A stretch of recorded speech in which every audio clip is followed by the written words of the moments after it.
Okay, this is Shamati 34, the prophet of a land. It is known that nothing appears in its true form, only through its opposite, as far as light excelleth darkness. This means that everything points to another, and by the opposite of the same thing, the existence of its opposite can be perceived. Hence, it is impossible to attain something in complete clarity if its parallel is absent. For example, it is impossible to estimate and say that something is good if its opposite is missing, pointing to the bad. It is the same with bitterness and sweetness, love and hate, hunger and satisfaction, thirst and saturation, adhesion and separation. It turns out that it is impossible to come to love adhesion prior to acquiring the hate of separation. To be rewarded with the degree of hating separation, one must first know what separation is, meaning what he is separated from, and then one may say that he wants to correct that separation. In other words, one should examine from what and from whom he is separated. After that, he can try to amend it and connect himself to the one he has become separated from. If, for example, one understands that he will benefit from joining with him, then he can assume and know what one loses by remaining separated. Gain and loss are measured according to the pleasure and the suffering. One stays away from something that causes one suffering and hates it. The measure of the distance depends on the measure of the suffering, since it is human nature to escape from suffering. Hence, one depends on the other, meaning to the extent of the suffering, one exerts and does all kinds of deeds so as to stay away from it. In other words, the torments cause hate for the thing that induces torments, and to that extent, one stays far from it. It follows that one should know what is equivalence of form in order to know what he must do to achieve adhesion, called equivalence of form. By that he will come to know what are disparity of form and separation. It is known from books and from authors that the Creator is benevolent. This means that his guidance appears to the lower ones as benevolence, and this is what we must believe. Therefore, when one examines the conduct of the world and begins to examine himself or others, how they suffer under providence instead of delighting, as is fitting for his name, benevolent, it is then hard for him to say that providence is benevolent and imparts abundance. However, we must know that in that state, when they cannot say that the Creator imparts only good, they are considered wicked, because suffering makes them condemn their Maker. Only when they see that the Creator imparts them pleasure do they justify the Creator. It is as our sages said, "Who is righteous? He who justifies his Maker," meaning he who says that the Creator leads the world in a righteous way. Thus, when one suffers, one draws far from the Creator, since he naturally becomes hateful of him who imparts him torments. Consequently, where one should have loved the Creator, he now becomes the opposite, for he has come to hate the Creator. Accordingly, what should one do in order to come to love the Creator? For that purpose, we are granted the remedy of engaging in Torah and Mitzvah, for the light in it reforms. There is light there, which lets one feel the severity of the state of separation. And slowly, as one intends to acquire the light of Torah, hatred for separation is created in him. He begins to feel the reason that causes him and his soul to be separated and far from the Creator. Thus, one must believe that his guidance is benevolent, but since one is immersed in self-love, it induces a disparity of form in him, since there was a correction called, in order to bestow, called equivalence of form. Only in this matter can we receive this delight and pleasure. The inability to receive the delight and pleasure that the Creator wants to give evokes in the receiver hatred for separation, and then one can discern the great benefit in equivalence of form, and one begins to yearn for adhesion. In consequence, every form points to another form. Thus, all the descents where one feels that he has come to separation are an opportunity to discern between something and its opposite. In other words, one should learn the benefits of the ascents from the descents. Otherwise, one would be unable to appreciate the importance of being brought near from above and the ascents that he has given. He would not be able to extract the importance that he could extract as when one is given food without ever having felt hunger. This whole article, basically, so we understand, is talking about the work in the two pillars and understanding the discrepancy between my bad states and good states. And if I remember correctly, we're talking about providence and how we need both pillars in order to understand equivalence of form and our separation and adhesion, the differences between the two. And so we'll finish this article first before we talk about it, but this is explaining, and this is a great article because it explains exactly the work we do in the beginning, which is to come out of that state of hating the Creator, for lack of a better word, that self-love, which is reflective in all sorts of things. We'll talk about it. So, Christopher, just finish it up wherever you are, and I'll try and catch you. Thanks. It turns out that the descents, which are the times of separation, produce the importance of adhesion in the ascents, while the ascents make him hate the descents that the separation causes him.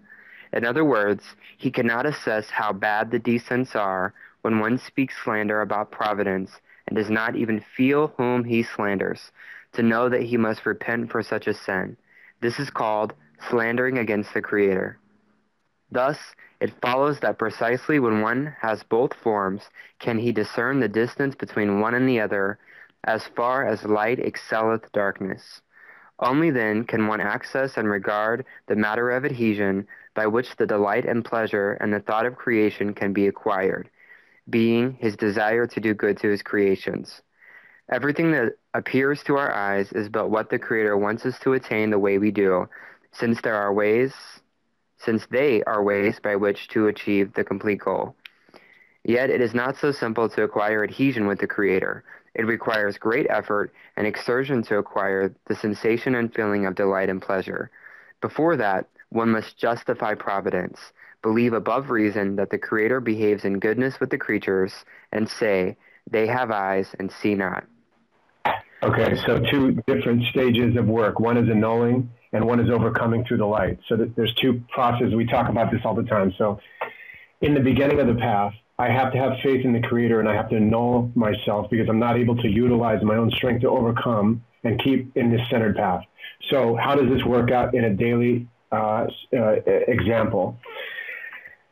First, we have to understand, they're talking about slander and sin and these words that we look at religiously as being some great thing we've done against the Creator, or against our fellow members of society, and this is a terrible thing. In reality, in Kabbalah, this is really based on my own path internally. And so when I slander the Creator, I'm basically in darkness. The Creator has the light seemingly has left the vessel. I feel completely thrown to the earth. And I have a choice in this moment in that I can either cling to the darkness and slander the Creator, which means basically to agree that it's a dark state, and that agree that the Creator's thrown me to the ground and left me, and agree that the Creator does bad and not always good and bestowing. And this is slander. So the minute that I feel this state, like, oh, I put my hands to my head and I have some kind of issue or problem with the moment, I'm instantly sinning because I'm slandering the Creator. I'm not seeing his perfection. I'm not accepting it. And I'm condemning him by saying you've done bad or you've made a mistake. The other option I have at that moment is to have faith in the Creator and move myself back into a centered place, no matter how dark it gets to me. And this is what the Creator is asking us to do. The degree to which I'm strong enough to do this is the degree to which I draw down more light. So in my daily life, this could happen 100 times a day or once a week. It depends on where we are. But in my daily life, when I'm happy and close to the Creator and I'm filled with light and I'm completely overwhelmed and joyous, I have no options. It's actually, for me, a bad state, bad being a weird, strange word to use there, but it's a bad state because I can't move. Of course I'm happy. I have everything I want. Of course I'm joyous. God's shining on me. Okay? So this isn't something to say, oh, I'm singing and dancing to God. This is great. We can enjoy it and fall into it and be good there. But we have to know that the ebb and flow of this light is going to, in order for me to move, I have to have these 2 degrees, this darkness and light, right? I have to have these two, this scale and this measuring tape. So I have to know that I must have darkness next. It has to come to me. If I don't have it, God forbid, I'm going to be stale in this position and never move forward. So what happens? We have this height and this joy, and we accept it and receive it, and then we fall from it. We fall from this mountain. And at the bottom of the mountain, we have these 2 degrees, which are either I can slander and condemn and sin against the Creator, or I can see it for what it is. I can have faith and move out of it on my own without the Creator's influence. And now I'm working the path. Now I'm building the Kli. I'm growing my strength in the Masak. I'm actually becoming stronger, because the moment that I actually move out of the state, the light comes and actually lifts me from it. Okay, because we don't really do this. We only build the desire for it. I don't actually command the light. I just basically build the desire to move out from the state that has me in a choice, in my free will. And so we have to discern this. We have to understand these blows are being thrown to us because of a great thing. At first, we have double concealment, right? Which we know means that I'm going to condemn the Creator because I don't understand the system yet. So I do good things, I try to help people, and yet the Creator still throws me to the ground, like some mean landlord who hates me. But this is totally incorrect. The reason we have the ebb and flow is so we can work, right? So what happens at first is we have faith. So every time we move through these states, and I go up and I go down and I go up and I have to be able to cling in this state of darkness and put efforts and work in free will to move back into a state of centered joy. Okay? And the problem with this is that people say, oh, I don't want to do it. I'm pissed. Something has affected me and I can't let it go. I can't accept this as the Creator. I won't. And this is that pride and that fear and that all of these bad left line things erupting in me and causing me to slander and sin. We have to recognize this right away. And this comes in all sorts of forms. When I see people in the group say something, how could they say that? That is ridiculous. What is this person, stupid? How could they possibly write that? Okay, these are all slandering the Creator. Okay, because everything outside of me is the Creator. So we have to be careful in every single moment that we're never slandering the Creator. We're always reflecting on this good intention, that even though the Creator is going to slap you down, and it will happen, we know it, we're going to fall from the mountain, that we have to build out of this. And that's what the Baal Salam is saying here, is that these 2 degrees are paramount to us. It's actually a gift. And when the Creator throws me to the ground, it's a blessing. It's actually a blessing. And I embrace that blessing. And I say, thank God I can move on my own. The shade of Kedusha has hit me, and now I can move forward. So, okay, so go ahead, Chris. Just wanted to interrupt you and blab for a little bit. All right. Our sages say, Habakkuk came and ascribed them to one. As it is written, the righteous shall live by his faith. It means that one not engage oneself in details, but concentrate his entire work on a single point, a rule, which is in the Creator. This is what he should pray for, meaning that the Creator will help him become capable of advancing in the form of faith above reason. There is power in the faith. Through it, one comes to hate the separation. This is considered that faith indirectly makes him hate the separation. We see that there is a great difference between faith, seeing, and knowing. Something that can be seen and known, if the mind necessitates that it is good to do that thing and decides on that once, that decision is enough regarding that thing that he decided on. In other words, he executes in the form that he had decided. This is so because the mind accompanies him in every single act so as not to break what the mind has told him, and lets him understand by 100% to the extent that the mind brought him to the decision that he has reached.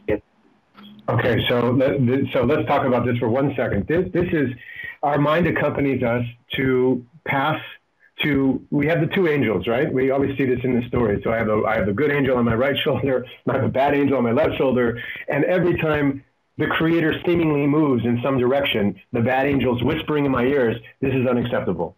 Something's wrong here. This isn't fair. This isn't right. You don't deserve this. You're better than this. You know better. You can judge. All of these things start hitting me. And really, when we scrutinize this and we really look at ourselves, we sin constantly against the creator. Okay, we have to recognize that. So we keep ourselves lofty, like we're this, amazing, powerful, righteous person. We're not, because in each moment that I drift, even to the left slightly, I condemn the creator and I'm creating idolatry. The moment I think that the creator has acted even slightly outside of perfection, I've created idolatry in myself. I'm judging the creator now. Well, let me see if this is right or not. Well, what do you mean? Let me see if this is right. How we're nothing. We're dust. How can we be telling the creator that I'm going to judge whether I accept this state or not? This is insanity. Okay. Yet this is the efforts we need to put into this work, is recognizing my insanity this way, that I would ever judge the creator like this, that in every moment I have to see the goodness and the love in it. And in fact, when I'm in darkness is the most important time. So the creator keeps throwing and hurling stones at me bigger and bigger and bigger. And this is love. This is him giving us a gift, but we condemn him for it. It's backwards, right? We can read it in Isaiah 1, Yeshayahu 1, the entire thing. You've gone away backwards, right? The children of Israel have gone away backwards. They're saying, he's screaming, Yeshayahu is screaming out that, what are you doing? You don't even know your first love. You've lost God because you are opposite so much to him that everything he does good for you, you see is bad. Bitter is sweet, sweet is bitter. You don't even know your taste. So we look around the world and we point at everything God did wrong. And the only thing we need to be doing in this state is realizing everything God did right, especially when we're feeling the darkness. This is when it's crucial. And if we can master this step, we will accomplish as much as we want all the way through the corrections into the light.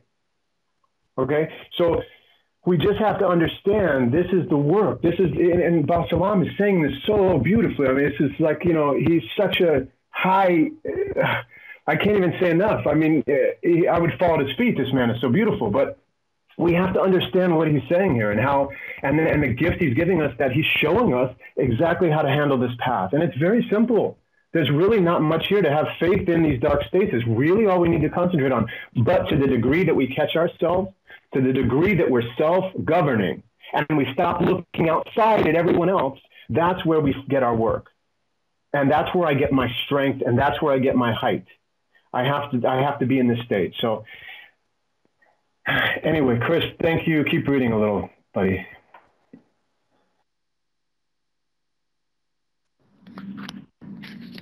However, faith is a matter of potential agreement. In other words, he overpowers the mind and says that it is indeed worthwhile to work as faith necessitates the work, above reason. Hence, faith above reason is useful only during the act, when he believes. Only then is he willing to exert above reason in the work. Conversely, when he leaves faith but for a moment, meaning when faith weakens for a brief moment, he immediately ceases the Torah and the work. It does not help him that a short while ago he took upon himself the burden of faith above reason.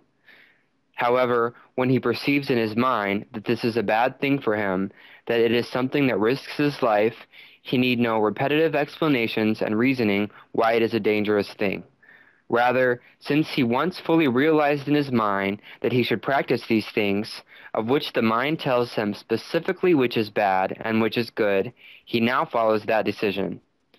We see the difference that exists between what the mind necessitates and what only faith necessitates, and what is the reason that when something is based on faith, we must constantly remember the form of the faith, otherwise he falls from his degree into a state of wickedness. These states might happen even in a single day. One may fall from his degree many times in one day because it is impossible that faith above reason will not stop even for a moment during one day. We must know that the reason for forgetting the faith stems from the fact that the faith above reason and the mind is against all the desires of the body. Since the desires of the body come by the nature imprinted in us, called will to receive, whether in the mind or in the heart, hence the body always draws our own nature. Only when cleaved to faith does it have the power to bring him out of the bodily desires and go above reason, meaning against the body's reason. Okay, so just this, sorry, Chris, I'm sorry. The paragraph above this, says something important that Salam says that that the state will keep happening to us all day until we realize faith above reason. What I was saying was, if we have a reoccurring negative influence in our life, like we meet the wrong people, we are in the worst relationships, I have economic problems, something is happening to me over and over in my life, it's always because the Creator is showing you some type of work that we need to overcome and we need to correct. If we don't focus on this and see it for what it is, and we keep falling back into some disparity, some slander when it comes up, and we don't understand it and we're frustrated by it, it's going to keep cycling. So Salam is telling us here that this will keep coming up every day, all the time, until you learn to have the faith above reason. So it's so vital that we understand this point, because this is really the way to eliminate our suffering in our lives. So the next time that something happens again, and I say, well, here it comes again, here comes this thing again, what is going on? I can't win. Every time I turn around, this is hitting me in the face. That is saying to us, this is the Creator telling us, you need to have faith in this state. Overcome this faith. I'm throwing you this darkness because it's working, because I'm getting you with it. I'm showing you I need you to work here. And so to the degree that we're able to come out of that and have total faith is the degree to which I put in efforts for the light to come rescue me and correct that space. And that's what's so important with this daily scrutinization. So I like that Baal Salam has mentioned that he obviously gave us a clue when he says it will come again and again and again in the day. Because what does that mean again? It already came. Why is it coming again? But he's saying because the faith isn't there.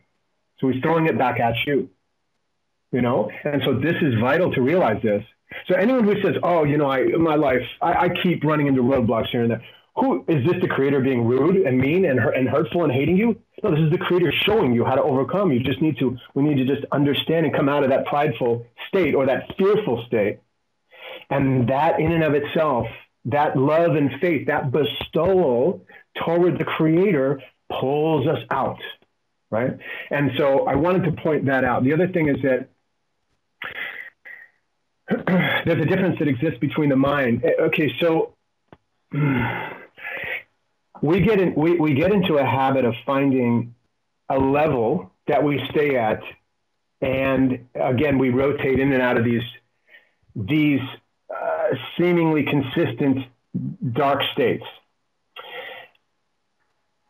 We have to remember the form of faith here, what he's talking about. Well, you know what? Actually, Chris, read a little more, because he's going to go into something more important in the next paragraph. Hence, before one acquires the vessels of bestowal, called adhesion, faith cannot be found in him on a permanent basis. When faith does not shine for him, he sees that he is in the lowest possible state, and it all comes to him because of the disparity of form, which is the will to receive for himself. This separation causes him all the torments, ruins, all the buildings, and all the efforts he had put into the work. He sees that the minute he loses faith, he is in a worse state than when he started on the path of work and bestowal. Thus, one acquires hatred for the separation, since he immediately begins to feel torments in himself and in the entire world. It becomes hard for him to justify his providence over the creatures, regarding it as benevolent, and then he feels that the whole world has grown dark before him, and he has nothing from which to receive gladness. Hence, every time one begins to correct the flaw of slandering providence, he acquires hate for the separation, and through the hate that he feels in the separation, he comes to love adhesion. In other words, to the extent that he suffers during the separation, so he draws nearer to adhesion with the Creator. Similarly, to the extent that he feels the darkness as bad, he comes to feel that adhesion is a good thing. Then he knows how to value it when he receives some adhesion for the time being, and then knows how to appreciate it. Okay, so we learn through this game that the Creator plays with us with the light, how to, this is a perfect way, actually. It's obviously the creator is perfect, but this is a perfect way to play with a child. And we're like a child. We have no real wisdom or knowledge at all. We're basically so far below the creator that he has to come and touch us a little bit and move away, and touch us a little bit and move away. And through this constant ebb and flow of the light, this constant touching and running, hiding, seeking, like Philippe says, I like that hiding and seeking analogy he made, that we have to now chase. And then he comes and we find him and we're joyous, and then he hides and we get fearful and we chase and we find him and we're joyous, and on and on and on. But to the degree that I start to understand this game, to the degree that I start climbing and I understand more and more and more, he starts playing with me in a more convincing manner. So at first I just have to find him in little spaces. And then he comes back really easily and I'm making these small corrections. Later, as I get stronger and my screen is stronger, he starts convincing me in this illusion we call reality that my life is falling apart. This is the path. Because I've asked for it. Bestow on me darkness so I can move forward on my own. Depart from me. Okay? So when we have a lot of light, when the vessel is holding a lot of light and God leaves, there's a huge empty vacuum there. All right? So that means that this perception, this reality that we experience is going to come after me, and I'm going to be called to have more and more strength. I have to overcome more and more. This is this game. But if we stay in the state of understanding the game, we look forward to the darkness, no matter how great, and we come out of it right away. And then we're really on our own path. Then at that moment, I'm creating my own corrections. I'm creating my own path. If I want to move 100 miles an hour, it's up to me. Every single time I pop in and out of this, throw at me whatever you want, no matter what. In the movies, we see that. Who's the hero? The hero is always the brave guy who can overcome everything, and he's not afraid of anything. You know, in every story, every fairy tale, it's always the knight who goes to slaughter the impossible dragon. And this is what we love, because inside, this is like our soul. Our soul has this, but our body does not. Our body's opposite. Our body's scared of everything. Everything is fear. Everything is clinging, and everything is judging and hating and all of the emotions underneath that fear. And so we have to balance this, right? When we have to balance this, when we start to feel that, we need to become that knight, cling onto that righteous soul, and we need to climb out of this. And this is the property that we need to realize. And this is the basic essence of the path, especially in the beginning when we don't have any real light to touch or call on. We really have to have this faith. And through having this faith, through having this annulling of myself, because at first we annul, I'm able to draw back into the middle. And slowly, as these corrections happen, I start having revelation. I start waking up to something else. And this draws me up, draws my Bia up into the light. Okay, I start to understand the game and I start to get it, but we have to work at this. Okay, so this is basically Baha Salam's, he's going to go in the last couple paragraphs here into something a little different, but this is basically the premise of this entire lecture. And it's so vital. And I know that he talks about this so much in Shamati, and there's so many great, unbelievable stories here, but this is a great one. I love this, one of my favorites. So Chris, if you can just finish, and then we'll wrap this up. Thanks, Bob. Now we can see that all the torments that exist in the world are but a preparation for the real torments. These are the torments that one must reach, or he will not be able to acquire anything spiritual, as there is no light without a vessel. These torments, the real torments, are called condemnation of providence and slandering. This is what one prays for, to not slander providence, and these are the torments that the Creator accepts. This is the meaning of this saying, that the Creator hears the prayer of every mouth. The reason the Creator responds to these torments is that then one does not ask for help for his own vessels of reception, since we can say that if the Creator grants him everything he wishes, it might bring him farther from the Creator due to the wishes, or due to the disparity of form that he would thus acquire. Rather, it is to the contrary, one asks for faith, for the Creator to give him strength to prevail and be awarded equivalence of form, for he sees that by not having permanent faith, meaning when faith does not shine for him, he comes to thoughts of doubt about providence. That, in turn, brings him to a state called evil when he condemns his Maker. It turns out that all the suffering he feels is because he slanders providence. It turns out that what hurts him is that where he should have been praising the Creator, saying, "Blessed is he who has created us in his glory," meaning that the creatures respect the Creator, he sees that the world's conduct is unfitting for his glory, since everyone complains and demands that first it should be open providence, that the Creator leads the world in benevolence. Since it is not open, they say that this providence does not glorify him, and that pains him. Thus, by the torment that one feels, he is compelled to slander. Hence, when he asks of the Creator to impart him the power of faith and be awarded benevolence, it is not because he wants to receive good so as to delight himself. Rather, it is so that he will not slander. This is what pains him. For himself, he wants to believe above reason that the Creator leads the world in benevolence, and he wants his faith to settle in the sensation as though it is within reason.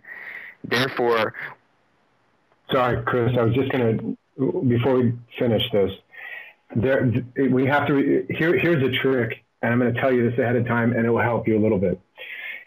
When we get used to this path of ebb and flow of light, and there's a hint of this here, that the Creator purposely draws himself from responding with light to a certain degree when we're on the path. And what does this mean? This means that I can never get used to a systematic approach here.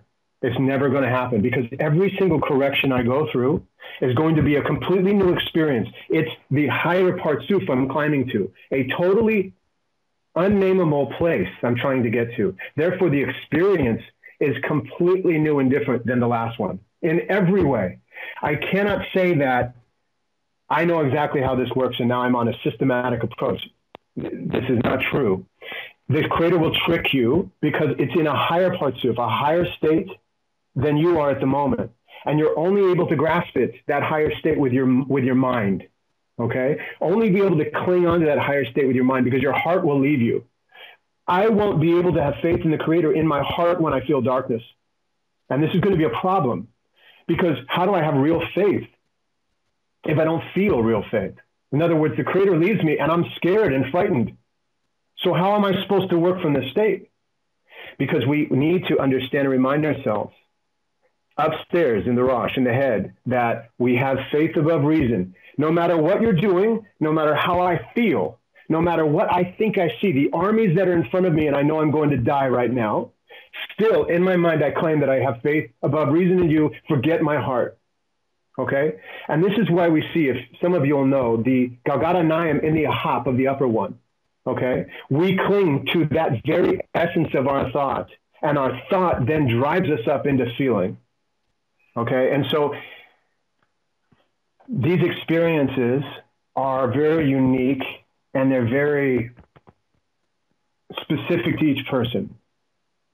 So we can't really talk about spiritual things. It's impossible. It doesn't really work like that. But we can understand that what Baal Salam is saying is, he's saying that we're not going to feel this. We can't make the mistake of thinking I have to actually feel faith. I actually feel peace, because I can't do that when there's no light. If the light isn't penetrating me, I can't force myself to feel this.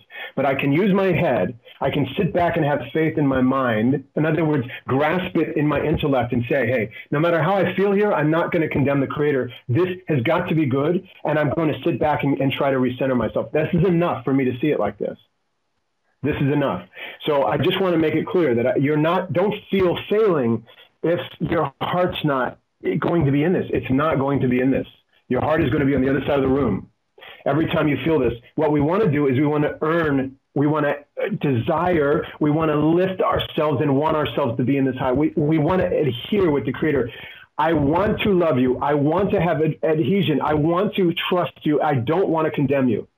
All of this is sort of in a sensation effort, a desire that we force ourselves into. And this is all we need to do. Remember, the Baal Salam, I have to remember which Rebbe said it, but it is not for you to complete the work, but you're not allowed to idle away from it either. That means that it's not our job to do the lifting, but we can't stop the efforts.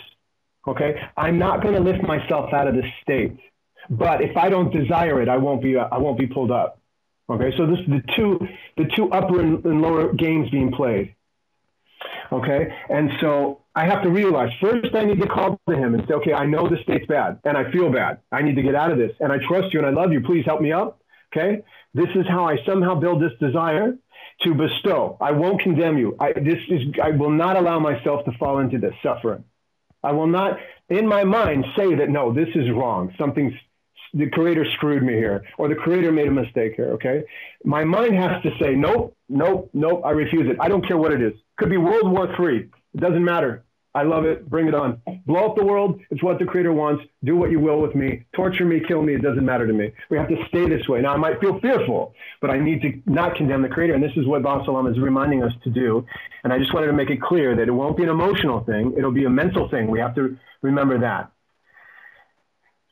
Okay. So you want to finish, Chris? Thanks, Bal. Therefore, when he practices Torah and mitzvot, he wants to extend the light of God, not for his own benefit, but since he cannot bear being able to justify his providence, which is in benevolence. It pains him that he desecrates the name of God, whose name is benevolent, and his body claims otherwise. This is all that pains him, since by being in a state of separation, he cannot justify his guidance. This is considered hating the state of separation, and when he feels this suffering, the Creator hears his prayer, brings him near him, and he is rewarded with adhesion. This is because the pains that he feels due to the separation make him be rewarded with adhesion. And then it is said, as far as light excelleth darkness. This is the meaning of the profit of a land every way. Land is creation. Every way means that by the benefit, meaning when we see the difference between the state of separation and the state of adhesion, by that we are granted adhesion with the every, since the Creator is called the root of everything. That's great. What a beautiful thing. So this is amazing. So really what he's saying is that when we fall into understanding the game and we're able to draw light into the darkness, because essentially what are we doing? We're asked to bring light where there is darkness through our desire. Because surely the Creator could light the darkness. So why doesn't he? Because our jobs are to do that. That's what we're here for. Our souls have descended into a body so that we could perform this work. He's letting us earn. He's letting us earn. This is a gift. This is our gift. Okay? Otherwise, we have too much shame to take what he's giving us. So he says, you go and do it. You create. You bring the light to the darkness. And then we earn these treasures in heaven, right? Because of our good efforts toward bestowing and loving. So when we have this game understood, it's the meaning of the profit of the land every way, meaning that I know now there is no direction I cannot move. The Creator has given me limitlessness, right? I am free now because my faith is so strong that nothing will separate me from this. I don't care if the Creator goes to the other end of the universe and leaves me by myself. I will not condemn the Creator. This is called righteousness, right? And I see everybody else in the same level of love. And I see the world in the same level of love. It doesn't matter what they throw at me. I still love them, okay? This is the righteousness that we need to acquire. This is how we need to think and what we need to do. We need to keep this humble state that we know that I cannot lift myself over anyone. And this is all internal. It's the same way we talked about, Jesus Christ in the group, right? So he's a great sage. I won't argue. I don't know. Is he the Son of God? Aren't we all? But my point is that these men, to me, are all gods. How can I have a higher and lower? What am I doing if I see higher and lower? I'm condemning. I'm slandering. God forbid Christ is higher than Hillel or my neighbor. I can't say this. This isn't for me to say. This is only for me to correct. I may feel this. I may have some correction there, but I have to understand what this game is. And when someone comes in calls me up or I chat with someone and they're arguing with me, or they want to debate with me or tell me how I'm wrong and I don't know anything, that if my level of love decreases, I am wrong. That my test has failed and I need to come out of that. Because I've condemned the Creator by saying, excuse me, you made a mistake over here. Everything else is perfect, but this guy is wrong. This guy's wrong, okay? It doesn't mean that I have to, it's not saying that somehow physically I have to hug and kiss this guy.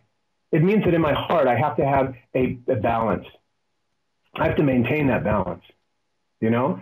And so if I maintain that balance, no matter what's thrown at me, I can cruise through my corrections and I can pass that parsa and I can be one with the light and I can have a different kind of relationship. But in the beginning, when I don't feel or see the light here working on me this way, I have to annul myself. It's the first two different types of steps. And we talked about annulling. I just have to have faith. I have to move out of this. And that's our first steps. But the first part, to be able to feel that I'm separated, it means that I had to already be in dvekud before. The soul already knows what it means. If not, I cannot feel, if I was not there before, I cannot feel no separation. I can only feel the separation because I know how the test of what it is. In regard to the darkness, that the darkness is bad, I don't know. See, that's something that I don't understand, that language of good and bad. Because if the darkness is what, into the darkness I must see the spark of light. Without the darkness I cannot get to the light. There is no light without darkness. This is what the purpose of creation was, to be able to create the will to receive, that klipa, that dark part. So I can seek the light, like we were speaking before of the hide and seek. But it's neither good, neither bad. I don't understand that language at all here. Because it's not a question of good and bad. It's a question that I have to get there. Also, in regard to faith above reason, it does not say faith instead of reason. And there is a major part because it's above reason. This means I have to go through all the reasoning that I can. All my force, all my mind has to be there. Then after, when I see that I cannot go nowhere, then I raise above it. Faith is not blind belief. It's not something that is done in blindness. I just believe because I want to believe. Faith is based on evidence, on something that I can see that I cannot go with my mind any higher. Therefore, I have to start to have a faith that indeed I can return to that light. Indeed, I can return to the test of the dvekud that I had. And I think that's all I'll have to say here. Philippe, let me ask you, if we have no way to see the upper level, we can't name that which we haven't attained, how do I convince myself intellectually that I know where that is without some faith? Because I tested it. I can only recognize that I am separated from something because I'm lacking it, which means I had it at one time. I was there. I had the test. My soul knows it. My soul had the test. But now I am seeking it back. Right. That makes sense. My mind, however, doesn't grasp that. My soul does, somewhere that I don't really intellectually perceive. But with my mind, I have to scrutinize every possibilities. I cannot just go blindly, because blind faith will make me believe in anything. No. I am not. Yeah, I'm not advocating that at all. I'm saying that the Galgata Nayam has to connect somehow to the ahap of the upper partsuf. So my mind does have to be involved. My heart may not, but my mind does. Faith alone involves the heart. Mind is not faith. Mind is just understanding, right? So I agree with you. I understand what you're saying. Faith is a combination of above, right? Because it said, "Lotatura releva verem v'arenerem." You won't run after your heart and after your eyes, because what your heart may feel and what your eyes may see may blur you to think some different things. Which means I have to scrutinize it. That's when we're speaking about the scrutinization. With my mind, I have to scrutinize. Is it really real? And when I see that I cannot go above no more, that I cannot figure any answers, then I see that there was something much greater. But indeed, at one time I had a test that I'm not able with my head to be able to comprehend. And then my faith comes in. Then my emotion, my heart comes in, but I seek it with remorse. It's like I don't agree with him when he said, we're praying for God to give me something, to do something for me. I don't understand that either. I'm not praying for something that God should do something. A prayer is bonenut within myself. It's not a request. But if I think it's a... I was just saying, Philippe, sorry to interrupt. I think that this is just an issue of what he defines prayer as, that's all. I think prayer for him is an effort. It's not really a prayer that I'm crying out to God and some, getting on my knees and asking him to do work for me. I think prayer in his definition is effort. I think this is just, we are saying similar things. I think it's a terminology issue, like always. Yeah, I think it's semantics too. Okay, because I think in the end, the purpose is the same. The purpose is to be able to connect back to that light, to be able to really reconnect and be one. I agree completely, and I think the point Philippe is saying is vital, because he's saying that I have to use both sides of my heart and my mind when I get through this stage, and I think that the process is agreed with.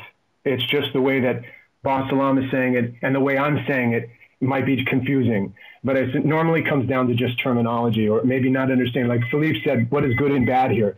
Of course, that's absolutely right. This is just really meaning polarities. We could call it plus and minus, or left and right, or up and down, or in and out. It doesn't matter what we label bittersweet.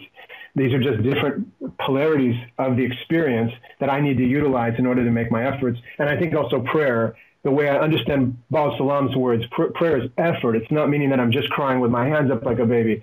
Prayer means I'm building a desire. So some of this stuff, and there's a lot more in this article. When you guys feel the need, go through and read some and try and dig yourselves. There's a lot of stuff for you to uncover on your own as well.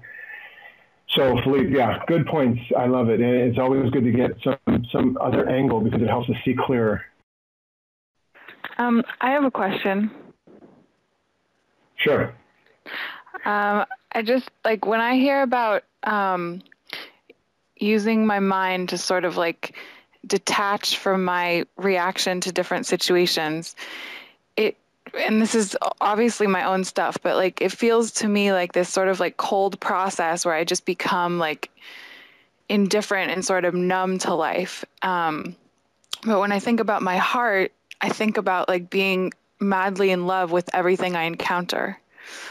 And so I think that both of those states are actually the same thing, in the sense that being completely in love with everything and being detached from everything is sort of both bringing me to that state where I'm not riding the ups and downs of the world.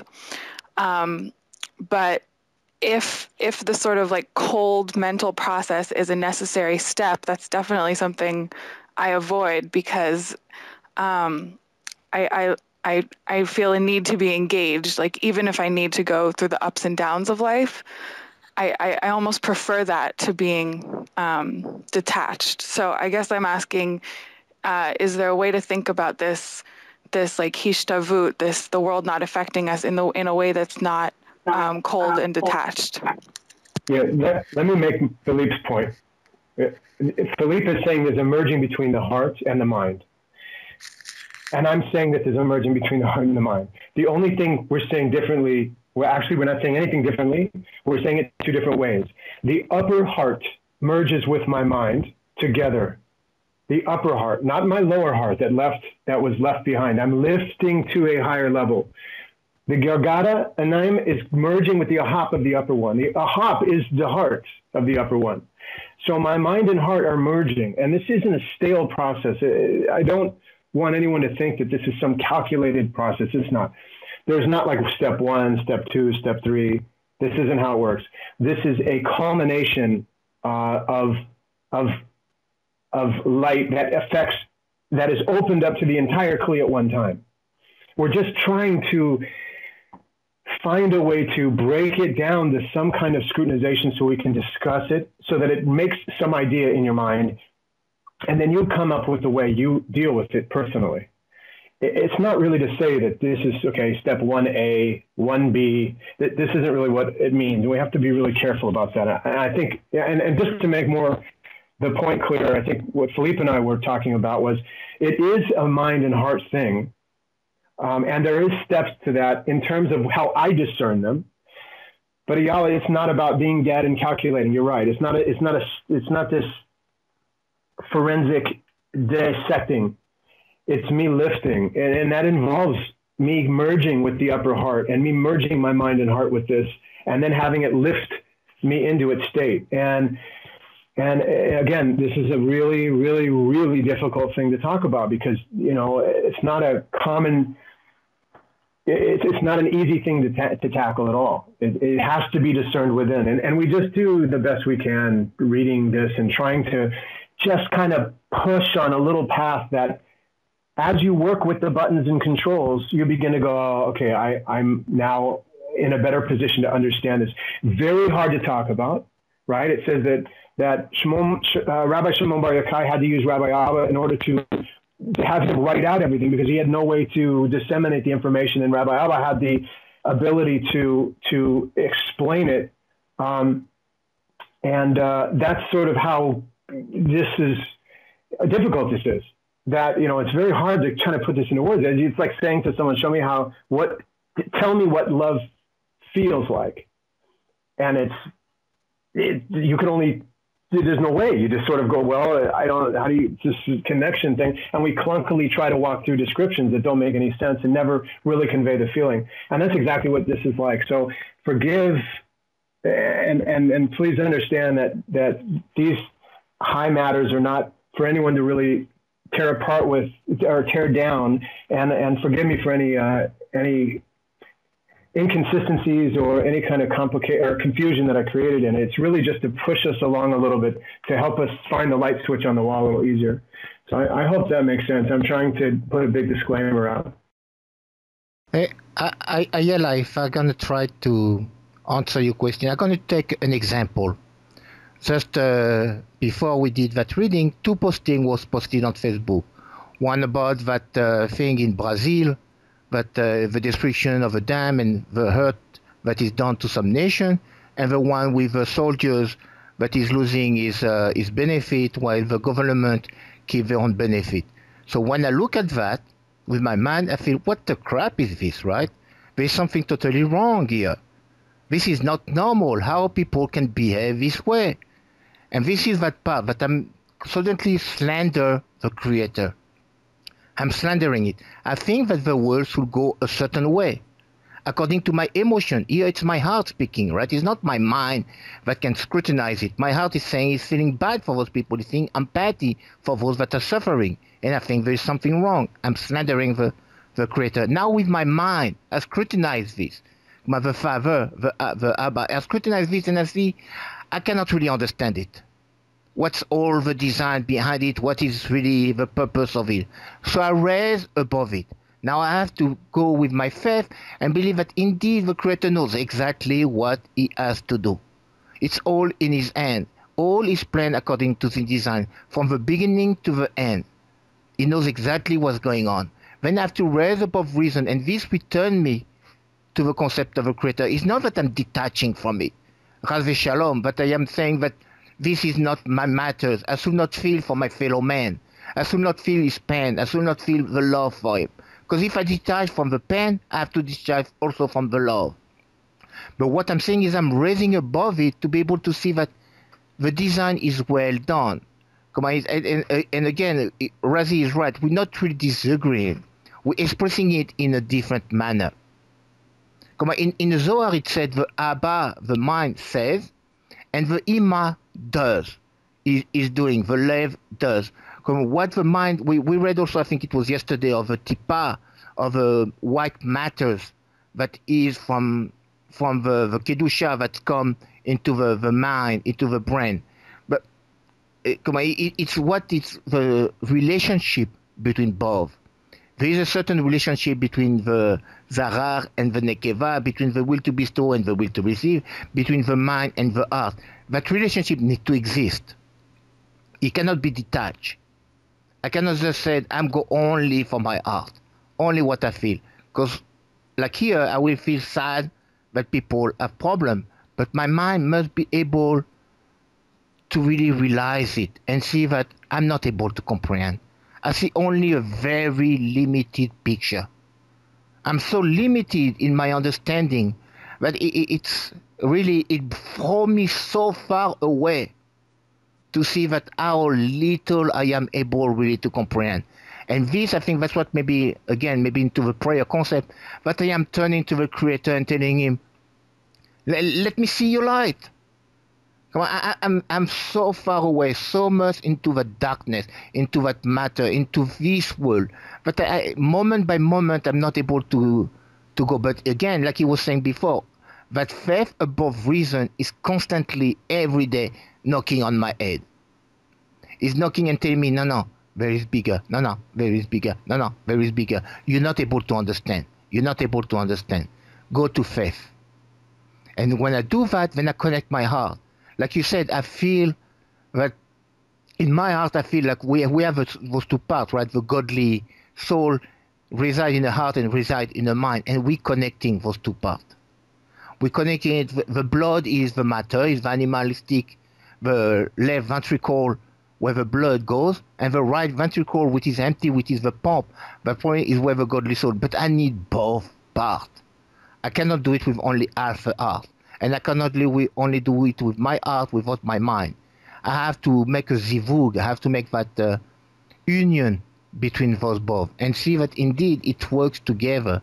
One does not really, like I think what was said, one is not superior than the other. One particle is not more important than the other. My hand is not more important than my leg, or my heart is not more important than my mind. All are intrinsically in different function, but all intrinsically needed for the whole to become, for the whole building, for the whole body to be, for the whole clay to be. And I hope I made myself clear. Yeah, that was great, Philippe. Really good. So it's good examples. That helps a lot. I think in the parts of theme, if we look at the top, and just to reiterate what Philippe was saying, we see that we have 100% of the light at the very tip top of the head near the hair, and at the bottom of the soles of the feet, we have 1% of light. The body then works together to say, the head says, hey, down there, what is it like? And they say 1%, and the top of the head says, okay, it's 100 here. Let's work together and figure out where we need to go, sort of like a machine. And so both parts are vital. We have to have the deepest, darkest, and the lightest light in order for us to use that weighing, that measuring.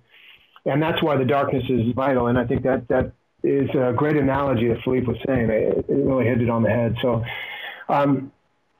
there was another question here. Okay. Miriam had a couple good questions. Should we let things happen in the world just be, or try and not try to change a thing or get involved? Remember that we have internal work and internal perceptions through intention, and this is where all the work happens. I'm not going to bestow anything. I'm not going to bestow by my hands necessarily. What's going to bestow is where my spiritual intention is. Okay, so I can't fool myself and say, well, I mowed the neighbor's lawn, I bestowed, and therefore I'm receiving. This is a much bigger discussion. There's another Shamati article. Actually, there's a few articles in Tanya that go into this as well, and several other places in Zohar. But I can't look to the outside world and try to attain my spiritual connection out there. It has to be inside. It has to be my inner work. Because this is not the path of eating bread and water and laying in the back and suffering and doing these things that I'm somehow earning redemption through this kind of relationship. It's not like that. So when you say externally, as you start to move on the path, you'll see the external naturally starts to become more and more understanding, more and more benevolence, more and more as you get closer to the Creator, that you naturally flow down into this world and understand and perceive correctly. But at first, we don't really understand what's good and bad. What do I get involved with? What do I don't get involved with? This is contemplating my brain's calculations. I have no way to discern any of this. So just live normal. Live your life. Do everything you normally do. But internally, you want to be working when you can. When you have the strength, you want to be working internally on these things. So, I still talk to people. We still go out. We do whatever we do. We have a normal life. But inside, something's happening to me inside where I'm scrutinizing myself.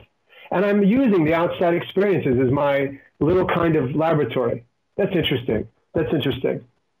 This seems awful. This has got to be a place for me to work. This doesn't seem right at all. Like Philippe was saying, that this is a place I can't make any kind of peace in. I don't see God here. I don't know how God's working, and I'm condemning God because of something I see or something I taste or any kind of sensation. And that's where the work is. It's internal. It's not really external. And as we get this adhesion, we start to make better decisions in the world because we're affecting the roots more than just the branch. And everything out here that's happened is just branches. We don't really change or fix anything from that position. So I hope that makes sense. It's a very difficult thing to talk about. So I'm sorry if it's confusing. If I may, Miriam, and I agree mostly with what Raz has said, but I like to take sometimes things in more simplistic manner. Let's say I need to eat, right? I have a body, and I can say I only want to feed from the light, and I don't disregard totally my body. Then I will certainly die if I don't feed the body. If I don't take care of the outside world, if I don't feed my animalistic soul, in a sense, it's going to only rebel. I cannot destroy it. I cannot just ignore it.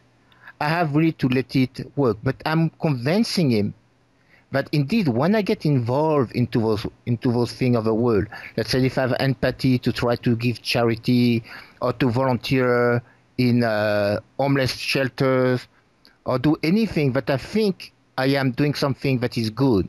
And indeed, like Raz said, I'm really not doing something inner there, but I'm tricking my animalistic soul to think that, yeah, I'm letting you do things that look how beneficial it is. And so that in the inner part, I can try to do my work. I can try to indeed try to get that light and conquer my animalistic soul, but into the inner part. What I do outer is, like Raz said, I have to do it. I have to keep on living. I cannot just go around and say, you know what, I don't give a damn about no one. Even when Moses saw Mitzri, Egyptian, eat Hebrew slave, he went and took care of it. So there is, we spoke about it at one time. What does that mean? Why he did so? What is his involvement? Did he not think that it is a part of what was supposed to be, that was God's will, that so the Hebrew will be eaten, but the fact that he was there, the fact that you are somewhere, and you are experiencing certain feeling, and you're seeing certain thing, is the part of the design, is the part of also what you need to do into this world. I cannot disregard things and say, all what I see is irrelevant. All what I live into this world is totally irrelevant, because it's not true. Like here, we're meeting here, isn't it? We are doing something that is here, that is not, oh, look, I'm studying with everyone, I am on Skype, reading the Shamati, I'm certainly elevating my soul.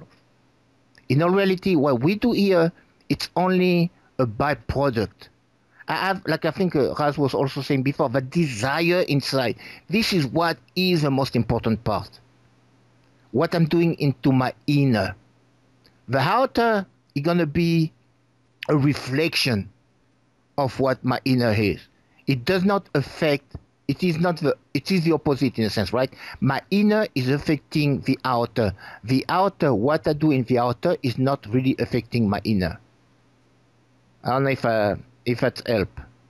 Yeah, that's, and there's a good thing you said. So the outer affects the inner. We see that like the tree and the fruit, right? The fruit, if it bears good fruit, the roots are good. But bad roots won't bear bad fruit. So as we cleanse and move forward, we're actually bearing good fruit, and good fruits are our labors. So this comes out into the world as we learn how to bestow correctly, or how when we start to adhere with the Creator, how to discern, oh, this is my ego covered. This is me patting me on the back. I'm doing this for this reason. It doesn't mean we stop doing these things. We just discern them better. And as we discern them better and we climb the spiritual ladder, we're able to really start to change our actions significantly because the root is changing. And that's great, Philippe. I like that a lot. Mirroring is great. I think that's it, unless anyone has any other questions.